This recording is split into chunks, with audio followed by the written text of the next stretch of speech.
Today we were notified by the Washington State Department of Health that Spokane County was granted variance to move into Phase 2 of the governor's Safe Start plan to reopen Washington.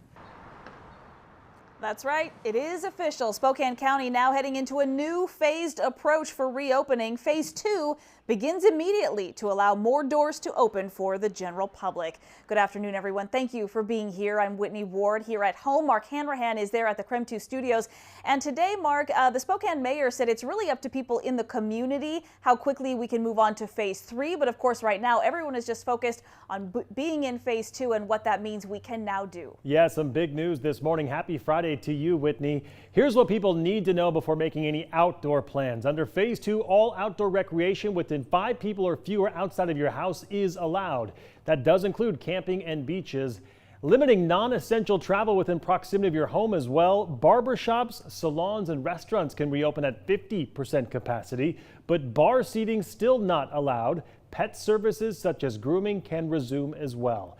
And for more information on the new Phase 2 guidelines, just text REOPEN to 509-448-2000 and we'll send you a link with what Phase 2 of reopening will now look like. Well, it didn't take long, as you might imagine, for eager customers to flock to Spokane restaurants after the state entered Phase 2. Some restaurants opened within just hours of the announcement. KREM 2's Taylor Vito spoke with both business owners and customers. He joins us live with what they're saying. Taylor? Well, yeah, Mark, you know, we were at a popular Spokane brewery just a couple of hours after it became official that Spokane County had entered Phase 2, and believe me, it was getting pretty busy. As you mentioned, though, capacity was half of what it would normally be. Meanwhile, other businesses, though, like barbershops, said they were very happy to be reopening. This has been 9 weeks in the making. A vibe that not only customers, but restaurant owners had been missing too. No Light Brewhouse opened up at 11 this morning, just a couple of hours after the news of Spokane County entering Phase 2 became official. I'm incredibly grateful to Spokane, incredibly grateful to our city, our county, our state. This is wonderful. This woman traveled to Spokane all the way from Klickitat County, which isn't in Phase 2. She came here to see friends and had a hunch restaurants would open back up. It got closer and closer, and we were ready for the 6-foot distance and just hanging in the yard drinking wine, but when this happened, here we are. When diners do come to No Lie, there is one temporary change they will notice. These plexiglass dividers in between tables. It's all with the purpose of social distancing. Other changes include No Lie being at half capacity and an emphasis on cleaning and sanitizing areas. Owner John Bryant said the brewery had made a game plan for when Phase 2 would start, so they'd be ready. Let's make it count. Let's have a great first day. Then there are the barbershops. We're excited. We're really excited. The Man Shop Barbershop had been closed for weeks, but starting Saturday morning, that'll change for employees. They miss the day-to-day routine. They also miss the money. You know, that's why we're all here, is for the money. In addition to face masks, employees will wear smocks while cutting hair, and customers will wear one-time use capes that will be washed and sanitized afterwards. Lobby capacity is limited. All measures that the Man Shop says they don't mind if it means they can cut hair once again. We can do our part and we follow all the guidelines that were laid out to us. I think we can keep this thing at bay. And I did touch base with at least one other Spokane barbershop that said they were planning on opening tomorrow. Meanwhile, the Man Shop had previously told us that it certainly was a little bit of a hustle for them to get their hands on personal protective equipment, so certainly that factoring into their decision on when they're able to reopen. Meanwhile, as for restaurants, for those of you who are curious, you can text the word restaurants to 448-2000 to see a list of places here in Spokane that have opened under Phase 2. You can go to KREM.com to see that list as well. For now, reporting live in Spokane, Taylor Vito, KREM 2 News. Taylor, thank you very much. And earlier this week, Spokane Mayor Nadine Woodward said she was confident we'd be in Phase 2 by Memorial Day weekend. Well, word came just in time. Mayor Woodward joining us live now. Nadine, thank you for joining us. First question, what was your reaction when you got the news this morning? Oh, just very relieved for our city, for the startup of our economy, and certainly for our businesses. You know, I've had lots of conversations with our business owners, and many of them frustrated, anxious, but also really wanting to be able to open up the doors and get their employees back to work. And so I was just so happy for them, and happy to start on that safe, careful economic recovery that we need to be starting. So just very, very happy. And I'm going to ask you a little bit more about that. I imagine it's a bit of a balance, right? Because on one side, you probably have people that are really concerned about maybe reopening too soon. On the other hand, you have the business community that's really struggling right now. What's that been like to balance that? There definitely is a balance. And, you know, this is all based on our data, our science, and it's approved by criteria set by the governor and signed off by our own health district. So this wouldn't be happening if any of these people and agencies thought it wasn't safe. And so we will, as we move forward, look at our numbers. We do expect some cases to go up a little bit as we do more testing. And I think that's just the natural order of things. What we need to keep an eye on, though, is hospitalizations and deaths. And so you have that. You have some people who just aren't quite ready to get out yet, and that's okay. They need to wait until they're comfortable. But for the rest of those who are very anxious to get out and start resuming some sense of normal life, and for business owners who have been basically hanging on the vine, trying to survive, and now they can open their doors. And for employees who want to get back to work, very good news. We got about 45 seconds left, Mayor, and one last question for you. Obviously a big weekend, Memorial Day weekend. What's your message to people looking to get outside and kind of get back to at least some sort of normalcy this weekend?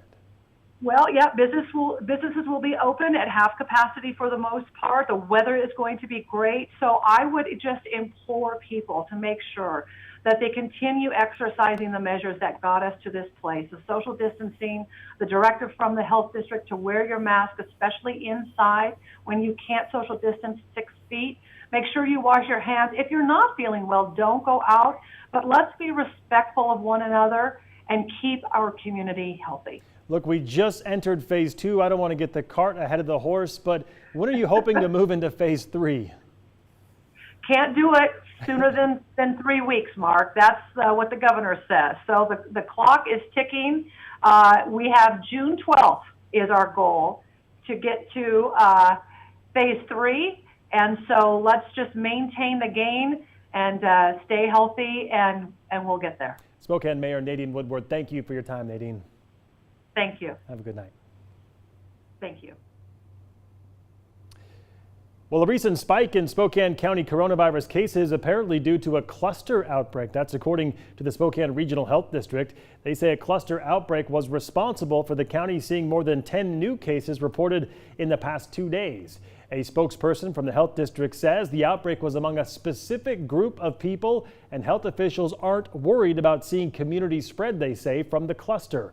No word on which group the outbreak came from. The number of cases jumped from 18 from Thursday to Friday, bringing the total of cases to 432 in the county.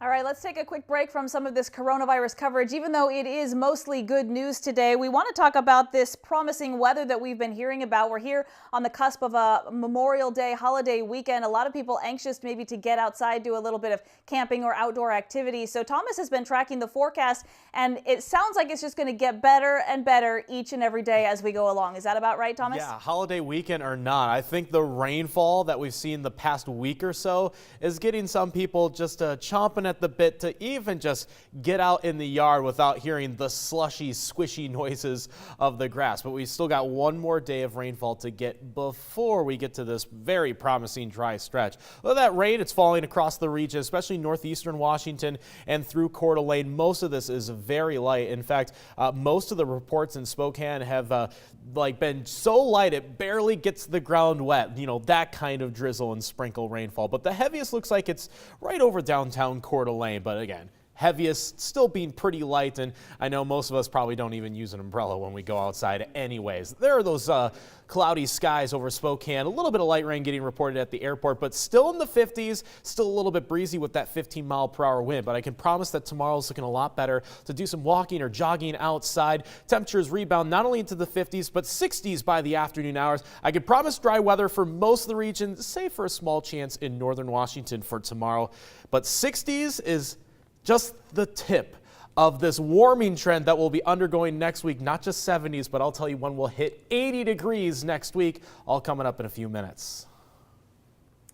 Sounds good, Thomas. Thank you very much. And normally with warmer temperatures, we start seeing all the construction, but that will not be the case down on Spokane Falls Boulevard. A recent construction project there is now complete, and KREM 2's Brandon Jones has more. This is my type of thing right here. I love this. This is brand new. Checking out the statues. That kind of rhymed. And how can you not be excited once you see the view? For the last 2.5 years, this has been a project the city of Spokane has been working on. So there's more than just the views that come from the plaza. It's all a part of the $180 million program that's working to reduce pollution in the Spokane River. Underneath the plaza is a 2.2 million gallon storage tank that holds excess water until it can be sent to the wastewater treatment plant. So now you can get a view from up there and a view from down here. Before any of this, it was Native Americans who took care of the river. These were the waters they fished and lived off of. That's why it's important to acknowledge that. And we do have really a nod to the history and culture of that region. It was very important to the Spokane tribe. The spring weather has presented the perfect time to visit the falls. Heavy rain has raised the water levels and the runoff has created a stronger sound. Our folks who monitor river levels say we should peak this weekend, so this is a great time to see the falls and see the river from that new vantage point. The city is still encouraging social distance if you visit the plaza. If you can't do that, they're recommending you wear a mask. From Spokane, Brandon Jones, KREM 2 News. Definitely something to check out as you're out and about, perhaps for the holiday weekend. We're going to head to a quick commercial break, but before we go, we do want to shine the spotlight on one of our spectacular seniors in the community right now, Jasmine Cipher. Big shout out to her. She's a senior at Lewiston High School. She's working in the pharmacy field and getting ready for Lewis and Clark College. So keep these pictures coming and all the submissions. We love to give them a shout out, and we know graduation is quickly approaching, so text 2020 to 509-448-2000 and we'll send you the link on how to submit your senior for a little recognition right here on KREM 2. We'll be right back.